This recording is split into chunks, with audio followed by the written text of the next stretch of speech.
रहीम, कैसे हैं स्टूडेंट आप और कैसा है आपका फाइनेंस। कल के लेक्चर में हमने simple interest versus compound interest कुछ बातें की थी और हमने एक्सप्लेन किया था कि कंपाउंड इंटरेस्ट क्या होता है। कंपाउंड इंटरेस्ट को अंडरस्टैंड करने की कोशिश की थी हमने।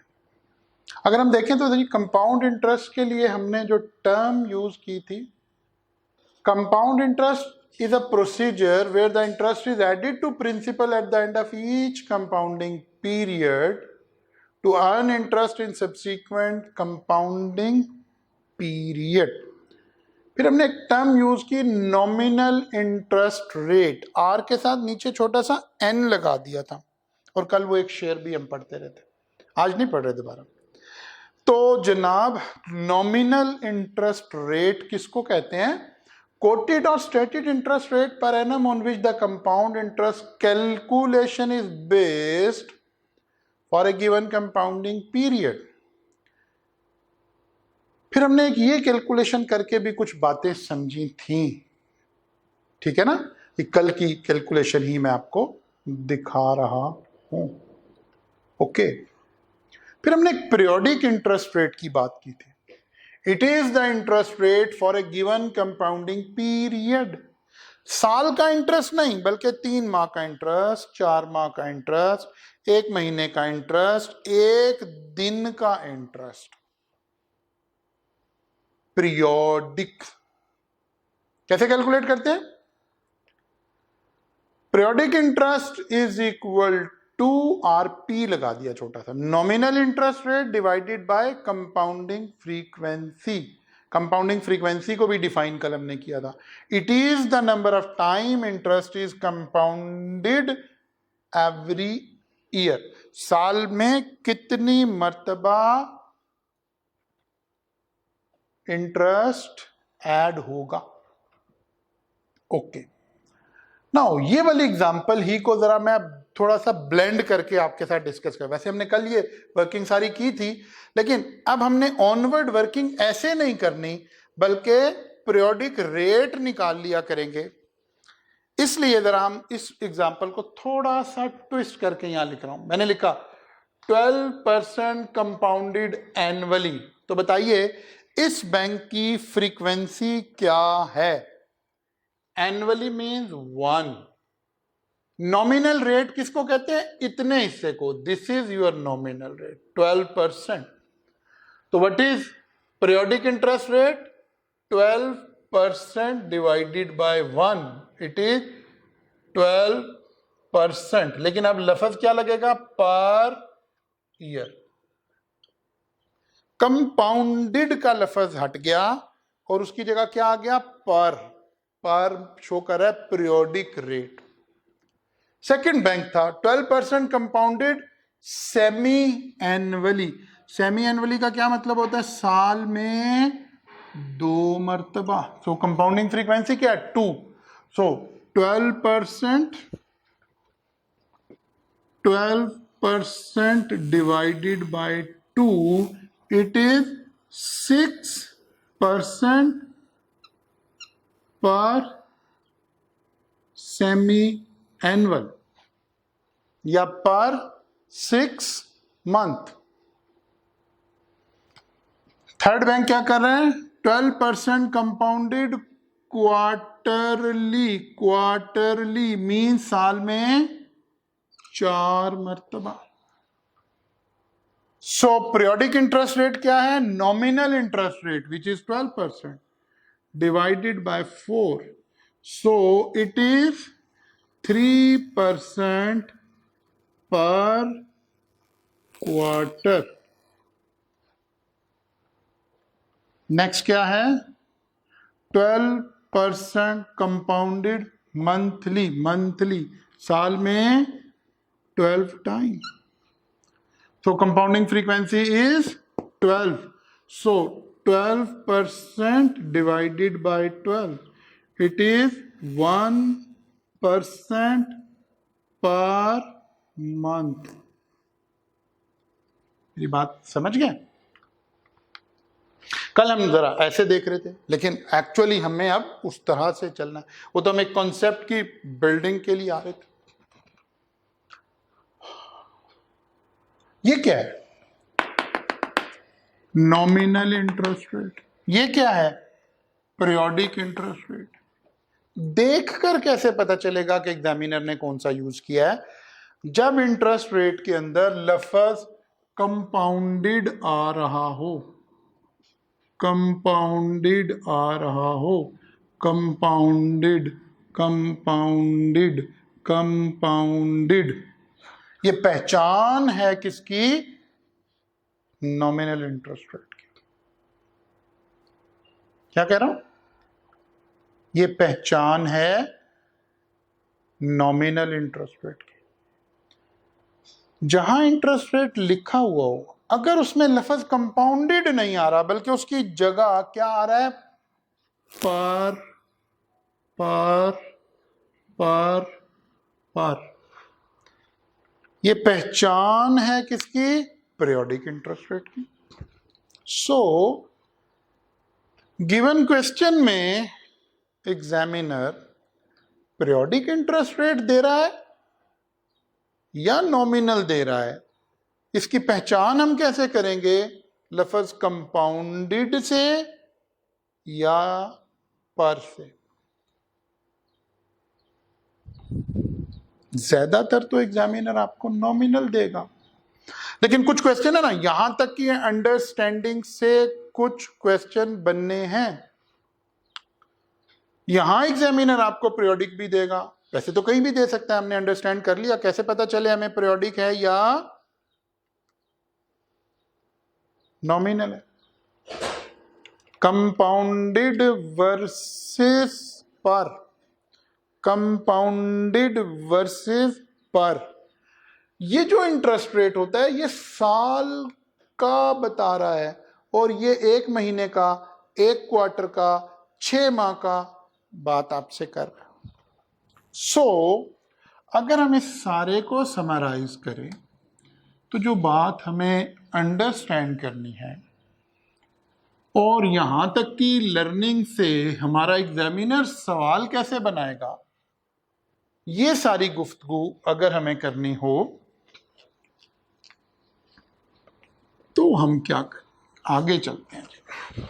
ओके, सो हमारे पास, मैं फिर दोबारा आपको एक नजर डलवा दूं, periodic interest rate is equal to, अब मैं देखें ऐसे लिखने लगा, इधर देखें फॉर्मूला कैसे लिखना हूं, R P is equal to R N divided by compounding frequency.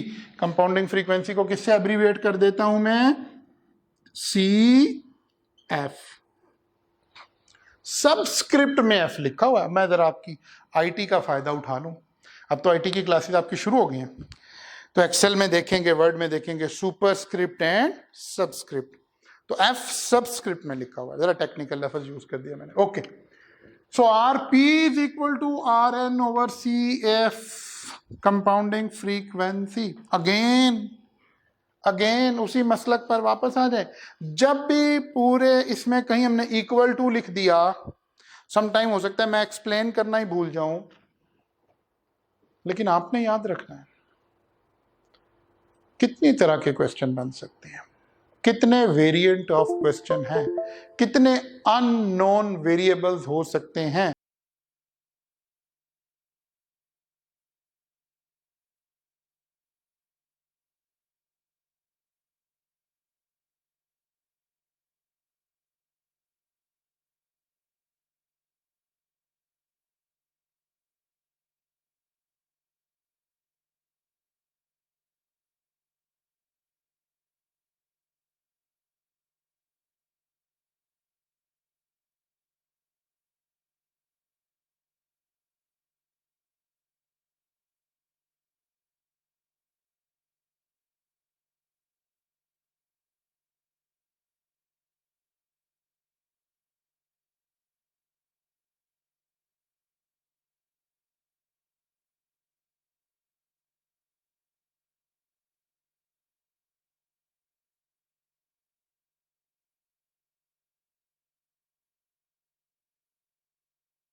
कितनी चीजों को लिंक किया गया है? लिंक किया गया, 3 चीजों को लिंक किया गया, RP, RE, RNCF, RP, RNCF।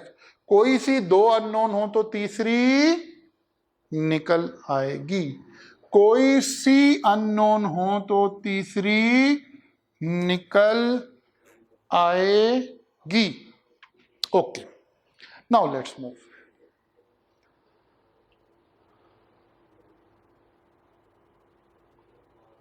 A loan is issued at 4.32% compounded quarterly for 9 months। मैं अभी सवाल आगे नहीं पढ़ रहा। सबसे पहले डेटा को यूज करना सीखते हैं। क्वेश्चन में जब भी कहीं इंटरेस्ट रेट लिखा होगा तो आपने वो हाई अलर्ट हो जाना है, ओह क्या हो गया है भाई, क्या करना है? सबसे पहले हमने इसको समझना है कौन सा इंटरेस्ट रेट है। अभी तो हमने 1-2 पढ़े हैं, आगे 1-2 और पढ़ेंगे। क्या ये सिंपल इंटरेस्ट है, क्या ये कंपाउंड इंटरेस्ट है, क्या ये पीरियोडिक रेट है, क्या ये नॉमिनल रेट है? क्या लिखा हुआ जी? 4.32%। यहां तक से कुछ नहीं पता चला।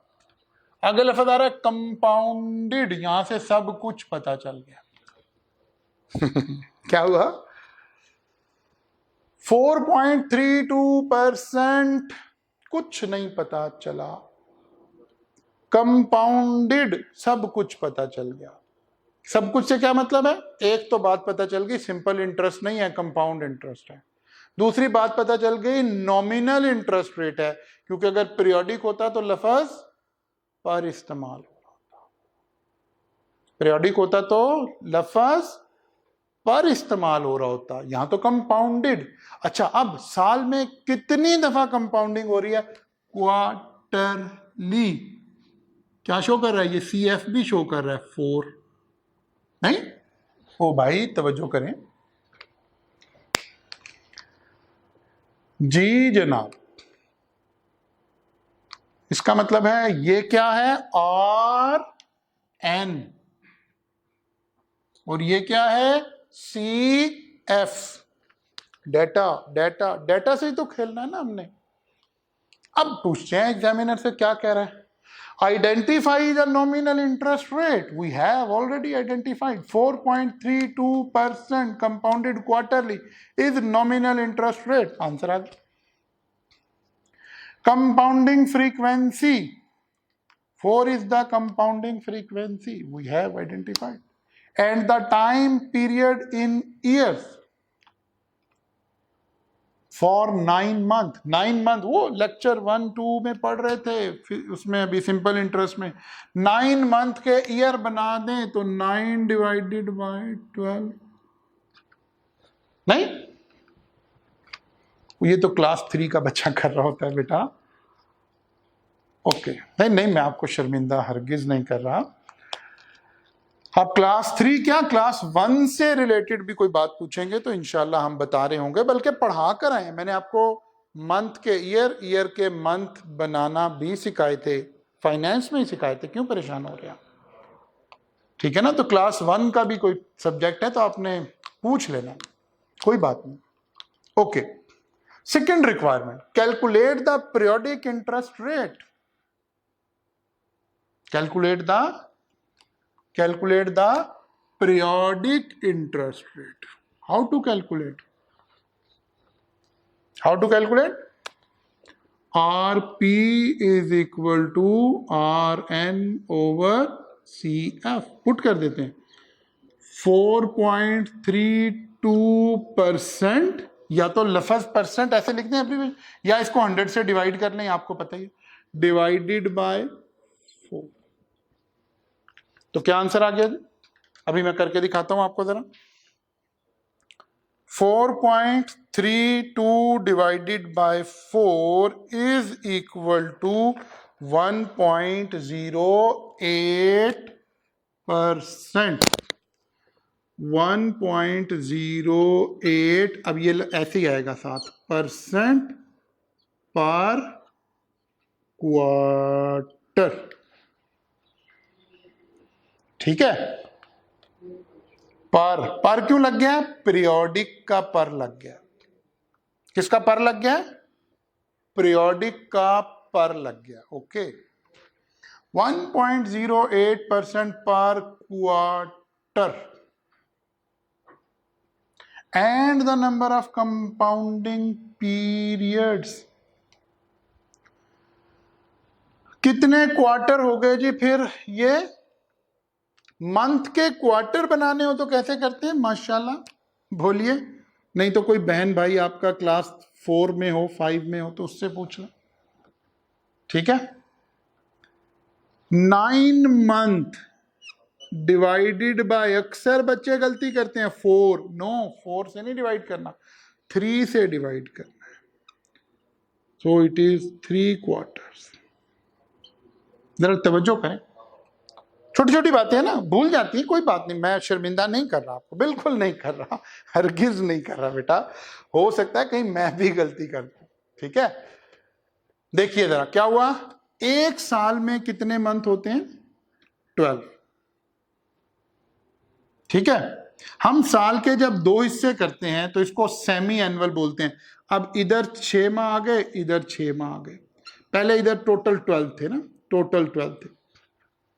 फिर हमने साल के 4 हिस्से कर दिए, एक और हिस्सा यहां कर दिया, एक यहां कर दिया। अब क्या हुआ? ये 3 मंथ, ये 3 मंथ, ये 3 मंथ, ये 3 मंथ। एक क्वार्टर में क्योंकि 3 मंथ होते हैं तो अगर मंथ्स गिवन हो तो 3 से डिवाइड करेंगे तो क्वार्टर बन जाया करेंगे। 6 मंथ, कितने क्वार्टर बन गए? 2। 9 मंथ, इस क्वेश्चन में था भी ऐसे, कितने क्वार्टर बन गए? 3। 15 मंथ, 15 डिवाइडेड बाय 3, 5 क्वार्टर। तवज्जो कर ले थोड़ी सी, ये छोटी छोटी सी बातें हैं जो आगे चलेंगे तो फिर ये हमें तंग कर रही होंगी। ठीक है ना, हालांकि ये तो बिल्कुल क्लास 3-4 की बातें हैं, लेकिन कोई प्रॉब्लम नहीं, कोई इशू नहीं है। ये पॉइंट अंडर डिस्कशन ही नहीं है कि ये क्लास 1 की है, 2 की है, 5 की है। पॉइंट अंडर डिस्कशन ये है कि जो कुछ हम अब पढ़ रहे हैं इसको हमने समझ लेना है और यहां से आगे इसको समझ कर चलना है। Okay, so the whole story is over. एक बेसिक सी बात हम कर रहे थे आपको समझाने के लिए। अच्छा जी, आगे चलते हैं। Now the next question is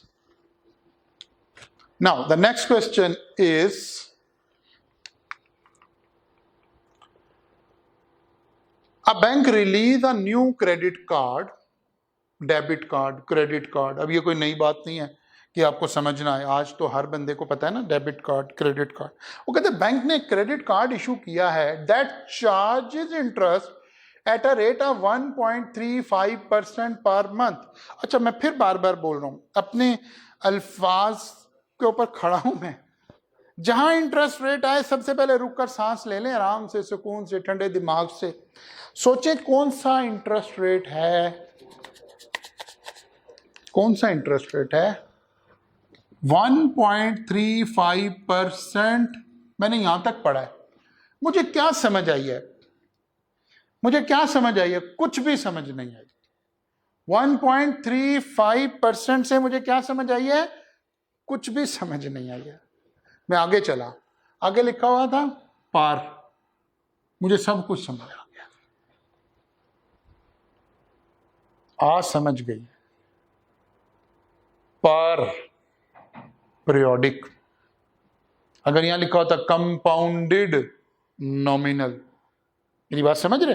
ये जो पीछे रेट लिखा हो ना, जिसके साथ परसेंट लिखा हुआ है 1.35%, यहां तक कुछ समझ नहीं आई। फाइनेंस में इसने कुछ नहीं एक्सप्लेन किया। रेट है, पता नहीं कौन सा। हाँ, एक बात पता चली, रेट है। कौन सा है? सिंपल इंटरेस्ट है, कंपाउंड इंटरेस्ट है, पीरियोडिक रेट है, पता नहीं कौन सा रेट है। ओके, आगे चला तो लफज या पर आ गया या कंपाउंडेड आ गया, फौरन समझ आ गई। अगर लफज पर है तो ये पीरियोडिक है, कंपाउंडेड है तो नॉमिनल है, आरपी हो गया। Calculate the nominal interest rate compounded monthly. अच्छा, ये वो ना भी कहता तो ये वाली बात यहां से भी अखज हो रही थी। मेहरबानी है उसकी, उसने कह दी, अच्छी बात है, थोड़ा सा क्लैरिफाई कर दिया, आपको ज्यादा टेंशन में डाला नहीं है। अब ये वही वाला सवाल है जिसको मैं क्या कह रहा हूं, वेरिएंट वेरिएंट वेरिएंट। तीन चीजें हैं, कोई सी दो देकर तीसरी पूछी जा सकती है। फॉर्मूला हमारे पास है, periodic rate is equal to nominal rate divided by compounding frequency. Now periodic rate is 1.35% is equal to Rn divided by monthly. साल में कितनी दफा? 12. So Rn is equal to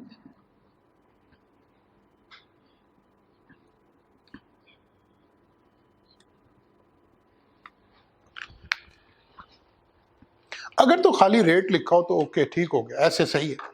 लेकिन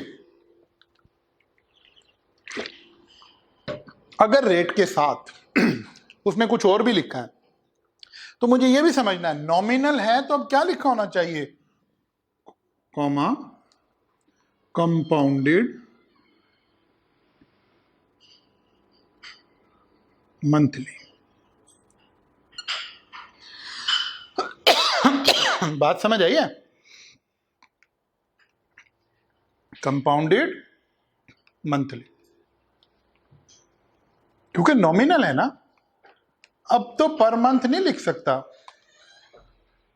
कि लिख सकता हूं? नहीं लिख सकता ना, पर मंथ कैसे लिख सकता हूं? नॉमिनल में तो कंपाउंडेड आएगा ना, कंपाउंडेड मंथली। ओके, बात समझ आ गई जी? ओके, सो और क्वेश्चन ले लेते हैं ताकि यहां तक के एरिया की बात समझ में आए कि एग्जामिनर क्या क्या कर सकता है आपके साथ। If the nominal interest rate of an investment is 5%, अब देखिए उसने जरा की गेम खेली आपके साथ, एग्जामिनर ने डेटा से प्ले करके ही क्वेश्चन बनाना है। नॉमिनल इंटरेस्ट में तो आगे लिखना है ना कंपाउंडेड फुला, ये उसने कहा नहीं मैं नहीं लिख रहा, मैंने सिर्फ 5% लिखा है, and periodic interest rate is 1.25%, दोनों का सिर्फ लिखा है, ना उसके साथ पर लिखा ना इसके साथ पर लिखा, कंपाउंडेड लिखा। कहते calculate the compounding frequency. Okay done, कोई तीन चीजों में से कोई सी दो दे दें, तीसरी हम कैलकुलेट कर लेंगे। पीरियोडिक रेट कितना गिवन है, 1.25% इज इक्वल टू नॉमिनल कितना है 5% divided by x, so x is equal to 5% divided by 1.25%, percent से कैंसिल हो जाएगा, तो 5 divided by 1.25, 5 divided by 1.25, it comes to 4। इसका मतलब है साल में 4 मर्तबा कंपाउंडिंग हुई है, फ्रीक्वेंसी 4। इसका मतलब है एग्जामिनर वहां खा गया था बात, क्योंकि वो अगर वो बात बता देता तो फिर तो सवाल ही ना रहता। इसका मतलब है वो असल रेट क्या था, 5% क्वार्टरली, और दूसरा रेट असल में क्या था 1.25% पर क्वार्टर, यहां पर लगना था और यहां कंपाउंडेड लगना था। लेकिन जाहिर है अगर एग्जामिनर लगा देता तो फिर ये सवाल बन नहीं सकता था ना, उसने सवाल बनाने के लिए उसको थोड़ा सा आपके साथ शेयर नहीं किया ताकि सवाल बनाया जा सके। तो हमने देखा कि इसके तीनों वेरिएंट हमने डिस्कस कर लिए। आर एन दे दे, आरपी निकलवा ले, आरपी और आर एन दोनों निकलवा ले, फ्रीक्वेंसी कोई सी तीन में से दो चीजें दे दें, तीसरी हम निकाल देंगे। यही बेसिक इक्वेशन का कॉन्सेप्ट भी है। ओके आगे चलते हैं। Leela receive a personal loan that has 66 compounding, इसका मतलब है 66 मर्तबा कंपाउंडिंग हुई है for a period of 16 years and 6 months. Another good question. वो कहता है 16 साल और 6 माह, 16 साल और 6 माह को मैं 16.5 years कह सकता हूं? नहीं कह सकता हूं। Calculate the compounding frequency. Compounding frequency कैसे निकाल सकते हैं? एक साल में कितनी दफा फ्रीक्वेंसी हो रही है? 66 टाइम कंपाउंडिंग हुई है 16.5 years में। नहीं, 66 डिवाइडेड बाय 16.5, इसका मतलब है साल में 4 मर्तबा कंपाउंडिंग हो रही। साल में 4 मर्तबा कंपाउंडिंग हो रही है, मींस क्वार्टरली कंपाउंडिंग हो रही है। अब देखिए बड़े आसान सवाल है, बल्कि बड़े बिलो स्टैंडर्ड क्वेश्चन है, लेकिन अगर आपने ऐसे किए नहीं होंगे तो एग्जाम में आप कंफ्यूज हो जाएंगे। इसलिए हमने कोशिश की हुई है, नोट्स में आपको सारी चीजें नजर आ रही हैं, हर छोटी से छोटी बात को क्लास में डिस्कस कर लिया जाए ताकि आपको कोई प्रॉब्लम ना आए। The periodic interest rate and nominal interest rate of the loan are, अब दोनों दे दिए हैं और वही फ्रीक्वेंसी कैलकुलेट करवा रहा होगा, ऑब्वियसली आप इसको कर लेंगे। अच्छा जी, अब आते हैं जी, ये तो एक गुफ्तगू हमने कर ली, एक छोटा सा काम और करके आज के लेक्चर को वाइंड अप करेंगे, बिकॉज आपने यहां तक अपने कॉन्सेप्ट को जरा बिल्ड करना है, इसको ग्रिप में लाना है, फिर हम आगे चलेंगे। जैसे सिंपल इंटरेस्ट में हम बात कर रहे थे तो हमने 2 चीजें कैलकुलेट की थी, याद करें सिंपल इंटरेस्ट वाले। एक इंटरेस्ट कैलकुलेट करना यानी किराया कैलकुलेट करना, कितना इंटरेस्ट बन गया है किसी गिवन टाइम फ्रेम पर, कितना इंटरेस्ट बन गया है किसी गिवन टाइम फ्रेम पर, और दूसरा टोटल कितने पैसे वापस करने पड़ेंगे, फ्यूचर वैल्यू। अभी तक देखें हम कंपाउंड इंटरेस्ट में फ्यूचर वैल्यू के फॉर्मूले पर नहीं आए। इंटरेस्ट कैसे निकालना है और फ्यूचर वैल्यू कैसे निकालनी है। मैं पहले फ्यूचर वैल्यू लिख देता हूं, ठीक है ना, पहले फ्यूचर वैल्यू। फ्यूचर वैल्यू का फॉर्मूला मेरे पास क्या है कंपाउंड इंटरेस्ट में? Future value is equal to present value. Present value means principal. पहले खाली पी लिख रहे थे, लेकिन कंपाउंड इंटरेस्ट में हम पीवी लिखना शुरू कर रहे हैं, वहां भी पीवी लिखने कोई हर्ज नहीं। Present value, present value into 1 plus RP periodic rate raised to power n। एक गौर करें, सिंपल इंटरेस्ट में क्या था? P into 1 plus RN, RN, N नीचे था, अब N raised to power में चला गया, कंपाउंडिंग अफेक्ट की वजह से। अच्छा जी, आप मुझसे पूछिए कि सर ये आरपी क्या होता है, तो मैं आपको जवाब दूंगा हुजूरे वाला, ये आरपी ये होता है, पढ़े हम, R N divided by C F, यही जवाब दूंगा। कोई बच्चा के अच्छा अच्छा अच्छा अच्छा सर फिर आपने ऐसे क्यों लिखा, आप ऐसे क्यों नहीं लिखते? Future value is equal to present value into 1 plus R N over C F raise to power N. तो मैं कहूंगा जी बेटा बिल्कुल ठीक है, आप अपना शौक ऐसे लिख के पूरा कर लें, बिकॉज ये दोनों बातें ठीक हैं। मैंने क्या किया, ऊपर वाले फॉर्मूला में मैंने सेपरेट नॉमिनल रेट को पीरियोडिक में कन्वर्ट कर लिया और फॉर्मूला में पीरियोडिक ही लिख दिया।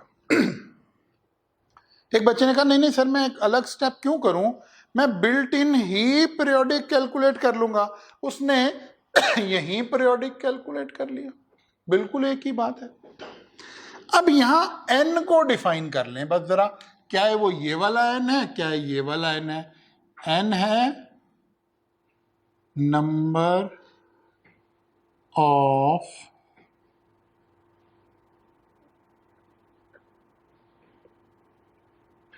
कंपाउंडिंग, इसी को हम कंपाउंडिंग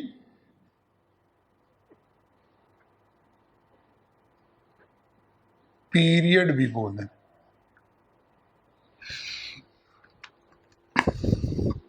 यानी मैंने इन्वेस्टमेंट किया, मुझे कितनी दफा कंपाउंडिंग मिलेगी, एन उसको शो कर रहा है, सीएफ उसको नहीं शो कर रहा। सीएफ शो कर रहा है साल में कितनी दफा शो करेगी।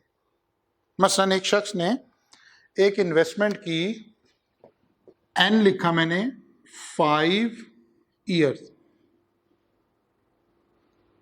सीएफ लिखा क्वार्टरली। जरा तवज्जो रखें, एक शख्स ने कहीं पैसे इन्वेस्ट किए, कितने अरसे के लिए? 5 सालों के लिए।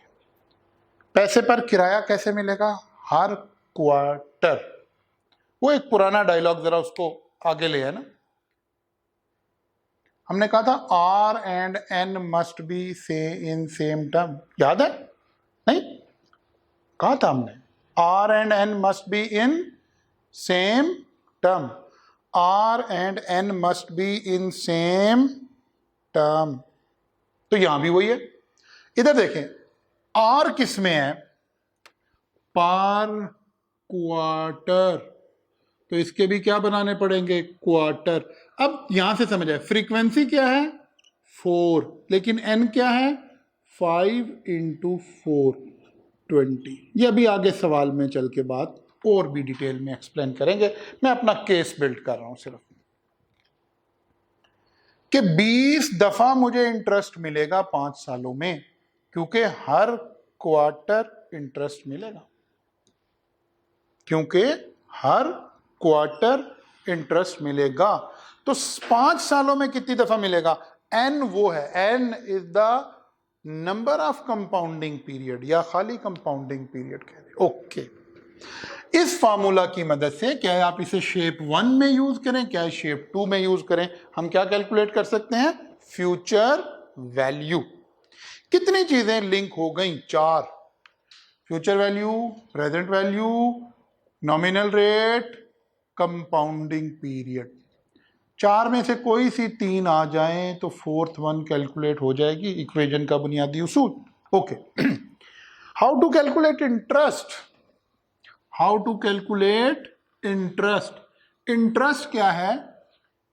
Future value minus present value.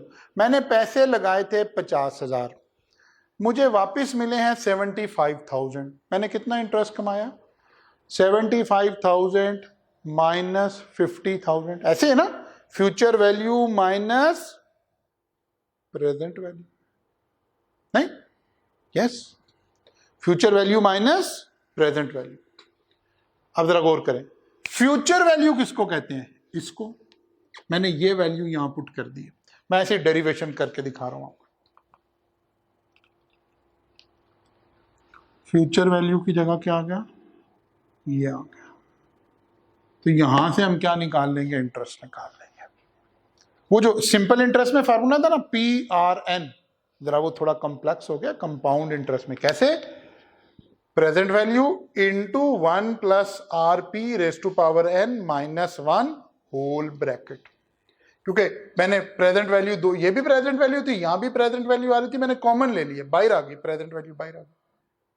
Basically यहां ये वैल्यू पुट की और फिर मैंने प्रेजेंट वैल्यू को कॉमन ले लिया। ओके, कहीं हमें इसकी जरूरत पड़ेगी तो जरा 1 2 4 दफा इसको रिकॉल कर ले, याद कर ले, थोड़ा जरा समझ लें इसको। ओके, काम इतना मुश्किल कोई नहीं, ये तो जरा कॉन्सेप्ट बिल्डिंग हो रही है ना, इस वजह से हमें फोकस करना पड़ा। तो 3 चीजें, future value is equal to present value into 1 + RP⁻n। Compound interest, CI means compound interest, क्योंकि अब इंटरेस्ट 2 तरह के हो गए ना, तो हम वापस उधर भी जाके समटाइम क्या लिख देंगे? SI लिख देंगे, simple interest. Compound interest is equal to future value minus present value, या compound interest is equal to present value into 1 plus R P raise to power n minus 1। Okay, चलें आगे। जी जनाब, अब छोटा सा एक सवाल लेते हैं। हसन इन्वेस्टेड ₹40,000, ये क्वेश्चन नंबर 9 है, कंपाउंड इंटरेस्ट के नोट्स में भी है, ठीक है ना। Okay, Hasan invested 40,000 for 2 years at 3.5%। जैसे ही रेट आए तो आपके कान खड़े हो जाने चाहिए, डोंकी की तरह नहीं, जीनियस लोगों की तरह, ठीक है। तो आपके कान खड़े हो जाने चाहिए। क्या करना है, सबसे पहले रुक कर इसको आइडेंटिफाई कर लें, ये कौन सी टाइप का इंटरेस्ट रेट है, ये कौन सी टाइप का इंटरेस्ट रेट है। 3.5% कंपाउंडेड नॉमिनल हो गया, फ्रीक्वेंसी एनुअली, साल में एक मरतबा, इसका मतलब है ये RN है। Okay, calculate the accumulated value of interest at the end of 2 years। Calculate the accumulated value of investment at the end of 2 years। Accumulated value of investment, इस सारे को हम एक लफ्ज में कहें तो क्या कहते हैं, फ्यूचर वैल्यू।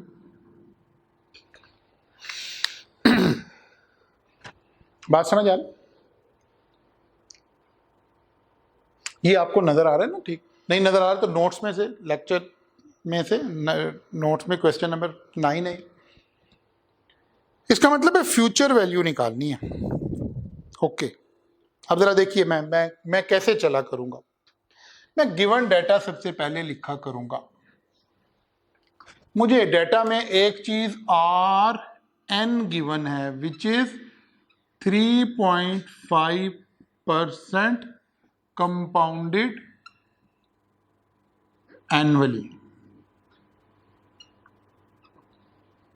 जैसे ही RN लिखा आए तो मैं इसे यहीं RP में कन्वर्ट कर लूं या फॉर्मूला में जाके कर लूं, बात तो एक ही है। तो मैं उमूमन इसको यहीं RP में कन्वर्ट कर लिया करूंगा। RP is equal to 3.5 divided by 1। अगरचे यहां फर्क कोई नहीं पड़ता, लेकिन अब चेंज होएगा, 3.5% पर ईयर। कंपाउंडेड का लफ्ज खत्म हो गया, पर ईयर। कितने अरसे की इन्वेस्टमेंट है, at the end of 2 years। तो एन कितना हो गया, 2। अब एक छोटा सा हमें अपना चेक लगा के रखना है। वो सिंपल इंटरेस्ट से शुरू हुए हम इस बात पर, R and N must be in same term. R ये वाला RP, RP कैसे है, साल, ये क्या है, साल, 2 years, ये तो पहले ही सेम है। ओके डन, फिर तो काम आसान हो गया, बस फॉर्मूला में पुट कर दीजिए, future value is equal to present value into 1 plus RP raise to power N। Present value 40,000 into 1 plus, उसको डिवाइड किया 0.035 raise to power 2।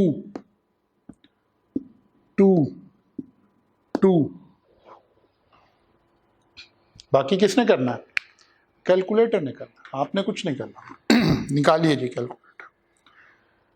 40,000 into 1.035 raise to power 2 raise to power equal to कितना आ गया, 40, कितना आ गया, 42,849।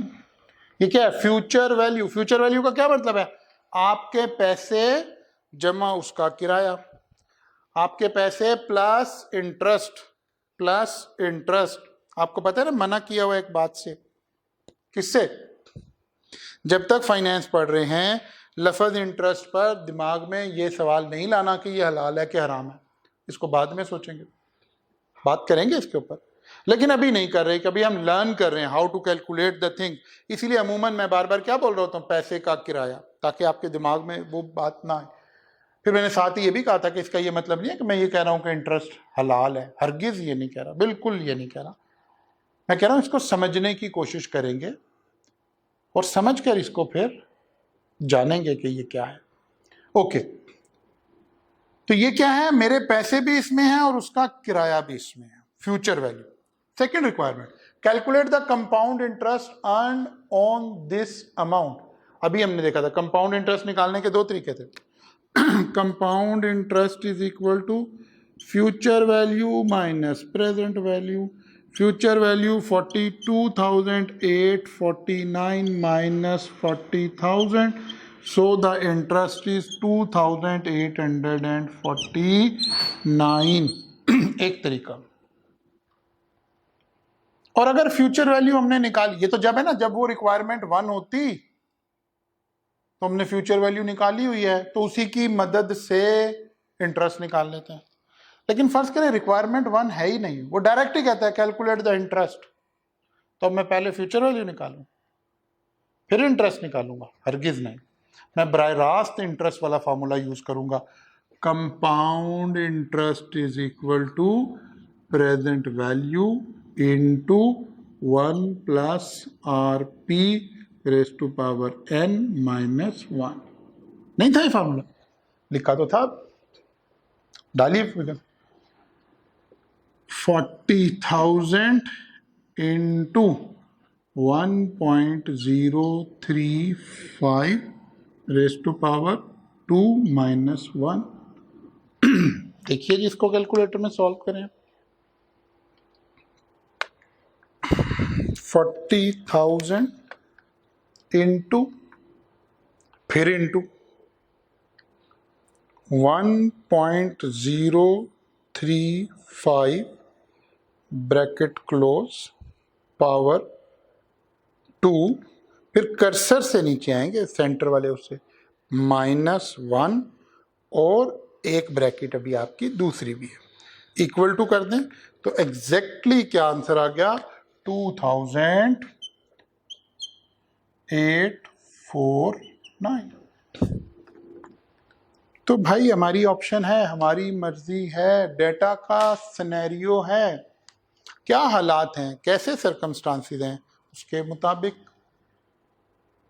काम कर लेंगे। अगर तो ये रिक्वायरमेंट 1 थी, मेरे पास पहले से अवेलेबल थी फ्यूचर वैल्यू, तो मैंने जहमत नहीं की, मैंने फ्यूचर वैल्यू में से प्रेजेंट वैल्यू माइनस की, इंटरेस्ट ऐसे भी निकल आएगा। या मैंने इंटरेस्ट का फॉर्मूला ही यूज कर लिया, तो यही बात तो थोड़ी देर पहले हम समझ रहे थे। इस तरह से हमें इसको अप्लाई करना सीखना है, कोई बहुत ज्यादा मुश्किल लंबा चौड़ा काम नहीं। अभी हम ये बात कर हटे थे, ये देखिए मैं दोबारा आपको दिखाता हूं। फ्यूचर वैल्यू का फार्मूला, सिंपल इंटरेस्ट का एक फार्मूला, ये सिंपल इंटरेस्ट का एक फार्मूला, ये कहां लगेगा, जब फ्यूचर वैल्यू और प्रेजेंट वैल्यू दोनों ही गिवन हो। ये कब लगेगा, जब सिर्फ प्रेजेंट वैल्यू हो और ये रेट वगैरह हो, हम यहां से इसको बिल्ट इन कर लिया करेंगे, कोई बड़ी प्रॉब्लम नहीं। ओके, एक और छोटा सा सवाल, ये क्वेश्चन 10 है आपके नोट्स में भी। एस बोरोड ₹3,000, जितनी अमाउंट बोरो करें, बोरोड हमेशा क्या होता है, प्रिंसिपल, प्रेजेंट वैल्यू। बोरोड क्या होता है, principal, present value. S borrowed 3,000 at 4.75%। Rate आया, मैं फौरन अलर्ट हो गया, रेट आया, मैं फौरन अलर्ट हो गया। कंपाउंडेड एनुअली, तो मैं फौरन एक नतीजे पर पहुंचा। इन 3 बातों को पढ़कर एक नतीजे पर पहुंचा। ये क्या गिवन है, RN, और यहीं से फ्रीक्वेंसी भी नजर आ रही है, वो क्या है, 1। RN गिवन हो गया, कंपाउंडिंग फ्रीक्वेंसी गिवन हो गई 1। Okay, he repaid the loan in 4 years। 4 सालों के बाद उसने पैसे वापस करने हैं 3000। Calculate the accumulated value of the loan at the end of the term. कितने पैसे वापस करेगा? पैसे वापस करते हुए रोज बोल रहे हैं हमने 2 चीजें वापस करनी है। एक जो उधार लिया है, लोन लिया है 3000, ये वापस करना है। एक इस लोन का किराया वापस करना है, यानी फ्यूचर वैल्यू वापस करनी है। जरा सुनिए मैं क्या कह रहा हूं, तवज्जो करें। जब हम लोन लेते हैं तो ये प्रेजेंट वैल्यू होती है, जब हम लोन वापस करते हैं तो ये फ्यूचर वैल्यू होती है। वापस हमेशा फ्यूचर वैल्यू की जा रही है होती है और लिया हमेशा प्रेजेंट वैल्यू जा रही होती है। ऐसे याद रख ले चले। ओके, क्या क्या गिवन है? क्या क्या गिवन है?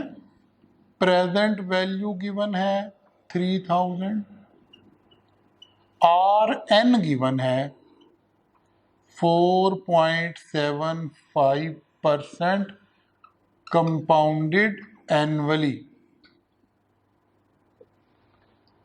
आरपी मैंने बना दिया यहीं से, क्योंकि 1 ही है फ्रीक्वेंसी तो यही आ गया 4.75%, लेकिन लफ्ज लग गया पर ईयर।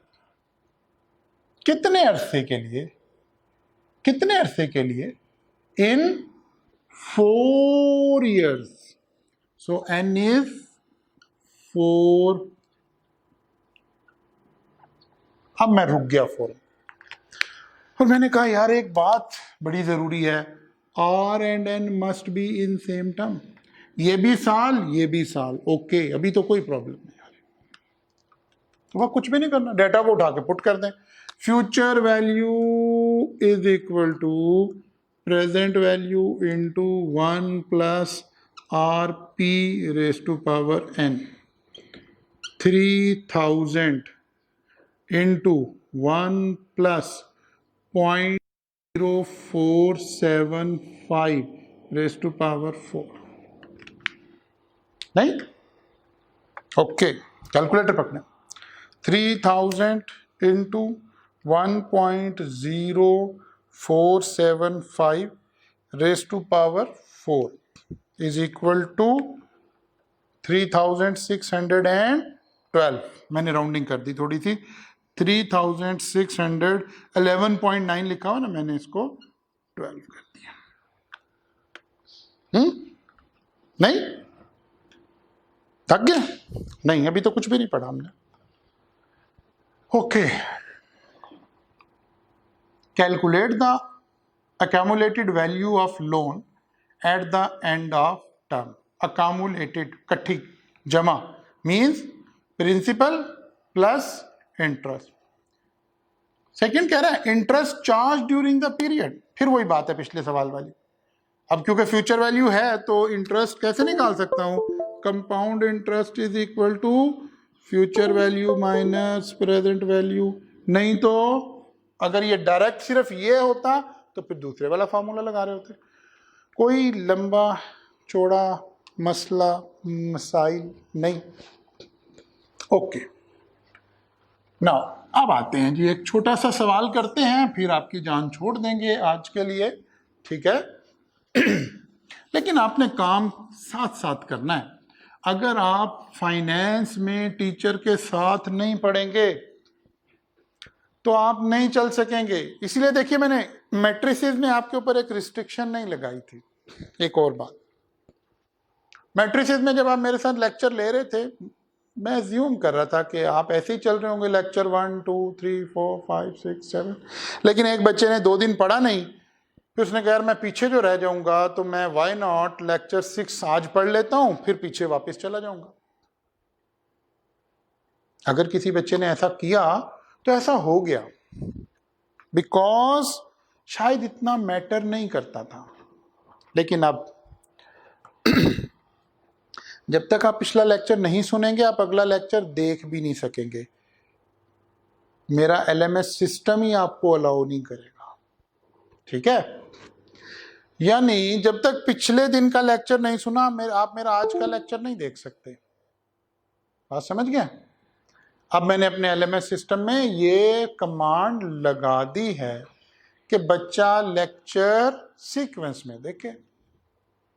अगर बच्चा लेक्चर सीक्वेंस में नहीं देख रहा तो उसको अलाउ नहीं करेगा सिस्टम, ये लर्निंग मैनेजमेंट सिस्टम आपका अलाउ नहीं करेगा। आपके अगले लेक्चर खुल नहीं रहे होंगे, आपने परेशान नहीं होना क्यों नहीं खुल रहे हैं, इसलिए नहीं खुल रहे हैं। हाँ, वंस आपने एक लेक्चर देख लिया है, अब पिछले लेक्चर में जिस मर्जी लेक्चर को आप देखते रहे वो आपके लिए ओपन होता चला गया। ये ऐसे हो गया ना जैसे किसी गेम में आपकी ऑप्शंस खुलनी शुरू हो जाती हैं, तो जो ऑप्शंस ओपन हो गई हैं फिर आप उन्हें जब मर्जी इस्तेमाल करें, लेकिन अगली ऑप्शन आप उस वक्त तक इस्तेमाल नहीं कर सकते जब तक अभी वो ओपन नहीं हुई है। ओके, इसलिए अब आपको सीक्वेंस को मेंटेन करना है, सीक्वेंस में चलना है आपने मेरे साथ। अच्छा जी, आगे चलते हैं, एक और सवाल ले लेते हैं जी।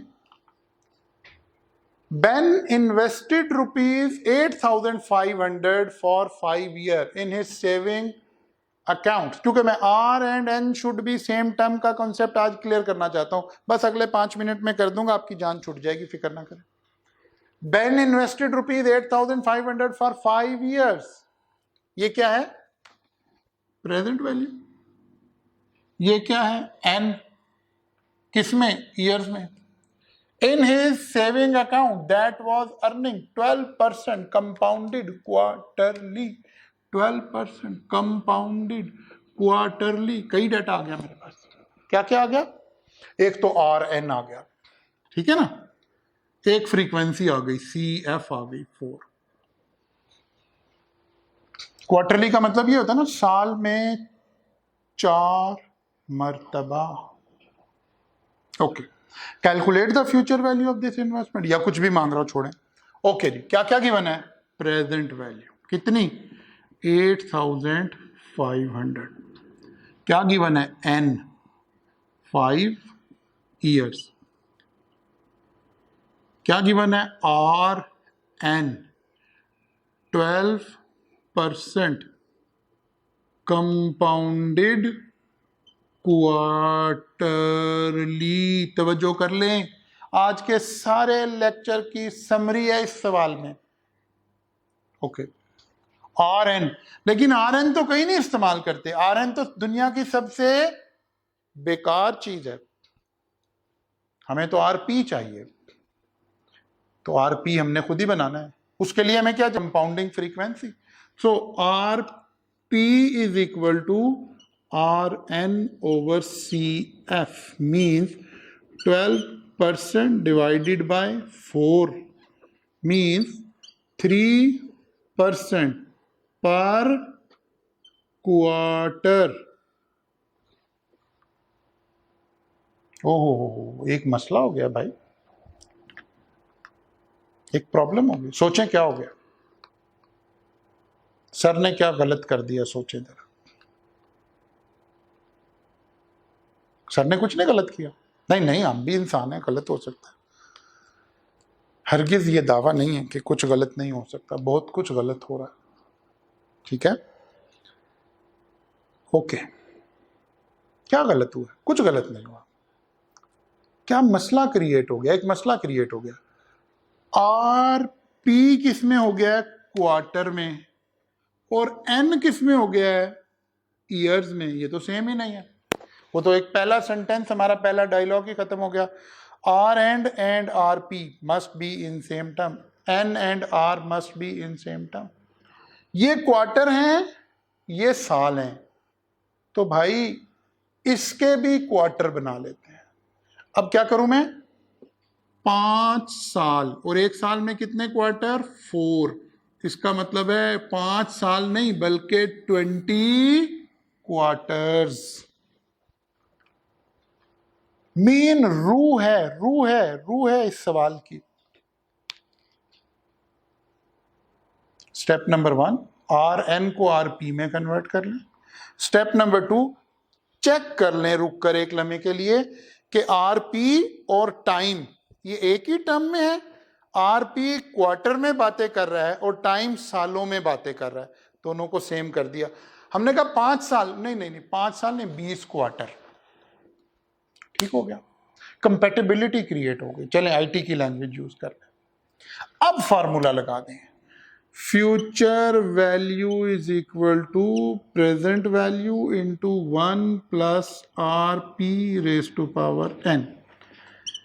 प्रेजेंट वैल्यू 8,500 100 इंटू 1 प्लस 0.03% को raise to power n 5 year, no 20 quarter,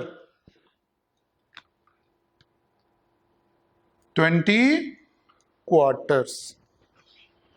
okay, now अब तो सब कुछ कैलकुलेटर नहीं करना है। 8500 into 1.03 power 20, so it comes to 15,352 लिख देता हूं, 1.9 आ रहा है।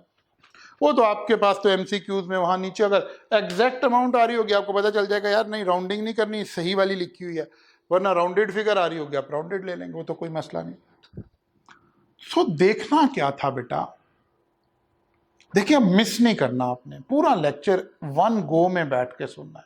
देखिए ये एक नया अंदाज है ना लर्निंग का, जैसे एक नया अंदाज हो गया है अनफॉर्चुनेटली, खुदा में जल्दी से जल्दी इससे बाहर ले आए। रहने सहने का एक नया अंदाज हो गया है, हम मुंह छुपाए फिरते हैं। पहले खवातीन पर्दा नहीं करती थी, अब हम मर्द भी करते फिर रहे हैं, ठीक है ना। नहीं मैं वो फंडामेंटलिस्ट नहीं हूं, मैं तो वैसे एक ऐसे मुहावरा डायलॉग बोल दी, जो खवातीन पर्दा नहीं करती वो बहुत मोअज़्ज़िज़ हो सकती हैं। इसमें मैं कोई कमेंट नहीं दे रहा, खुदा ना खास्ता इसके ऊपर कोई कमेंट देना मेरी वो भी नहीं है, ये तो खुदा का और बंदे का रिश्ता है ना। ये तो मैंने वैसे ज़िम्नन बात कह दी कि खवातीन पर्दा नहीं कर रही थी, अब हम मर्द पर्दा कर रहे हैं, तो अंदाज बदल गया ना। ऐसे ही आप तो हमारे सामने बैठे थे, क्लास में सामने आप बैठे होते थे, सवाल कर रहे होते थे, बहैसियत टीचर मेरे लिए एक मतलब आप मुझे 10 घंटे खड़ा करके कहीं बुलाना शुरू कर दें, बिकॉज ये मेरा पैशन है, ये मेरी ज़िंदगी है, मैं ये शौक से काम करता हूँ, तो मैं रोज़ा रख के भी मैंने 10-10 घंटे कंटिन्यूस बोला हुआ हूँ, पढ़ाया हूँ, कोई मसला नहीं। लेकिन आज खाली क्लास है, ये नया अंदाज है ना, अलाइन हो रहे हैं, आप भी इसके मुताबिक ढल रहे हैं, मैं भी इसके मुताबिक ढल रहा हूँ, तो बेटा अपनी लर्निंग को भी इसके मुताबिक ढाल लें। ऐसा ना हो 5 मिनट का लेक्चर देखकर आप घर में बेल बजती हो और आप उठकर बेल खोलने चले जाते हो, बाहर कोई मेहमान आता हो आप उसको अटेंड, खुदा के लिए ये ना कीजिए। आपने जिस वक्त बैठना है, आपको पता है मेरा लेक्चर 50 to 60 मिनट यानी 1 आवर होता है, आपने उस 1 घंटा उठना नहीं है। कोई आ जाए, अब कोई मेहमान आ जाए, कुछ आ जाए, जैसे जब आप मेरे पास कॉलेज आ जाते थे तो क्या घर की बेल खोलने आप जाते थे? मुझे बताइए ना जरा। उस वक्त जब घर पे बेल होती थी तो कौन खोलता था? आज भी वही खोल लेगा। खुदा के लिए इस नई लर्निंग को सीखने की कोशिश करें, इसके बहुत सारे बेनिफिट्स भी है ना। अल्लाह के हर काम में कोई हिकमत भी होती है, इसके बहुत सारे बेनिफिट भी हो रहे हैं। आप घर पे बैठे हैं, आराम से बैठे हैं, सुकून से बैठे हैं, अपने एनवायरनमेंट में बैठे हैं, हॉस्टल्स के खाने से बच गए हैं, आपके पेरेंट्स के बहुत सारे पैसे सेव हो गए हैं, हॉस्टल का किराया नहीं देना पड़ रहा, बाहर के आपको खाना नहीं खाना पड़ रहा, ट्रांसपोर्टेशन नहीं करनी पड़ रही। चलें, जो बच्चे शहर में ही रहते थे वो रोज मेरे पास आते थे, रोज वापस जाते थे। इसके कई बेनिफिट भी हैं। हर जिंदगी कायनात में जब तक मेरा सांस चल रहा है, मेरी हर बात का कोई फायदा है, कोई नुकसान है, आपकी हर बात का कोई फायदा है, कोई नुकसान। लेकिन लर्न करना जरूरी है बेटा। अगर इस नई लर्निंग की फिलॉसफी से आप मैच नहीं करोगे तो काम खराब हो जाएगा। आपने वन गो में बैठ के पूरा लेक्चर लेना है, पूरी तवज्जो से लेक्चर लेना है। कोशिश करें हेडफोन ले लें ताकि पूरी तवज्जो के साथ आप ये लेक्चर सुन रहे हो। ऐसे ना सुन रहे हो जैसे मूवी देखते हैं, कभी आप लेटे हुए, कभी बैठे हुए, कभी आधा देख लिया, अच्छा आधा आके कर लेता हूँ। हरगिज ऐसा ना कीजिए।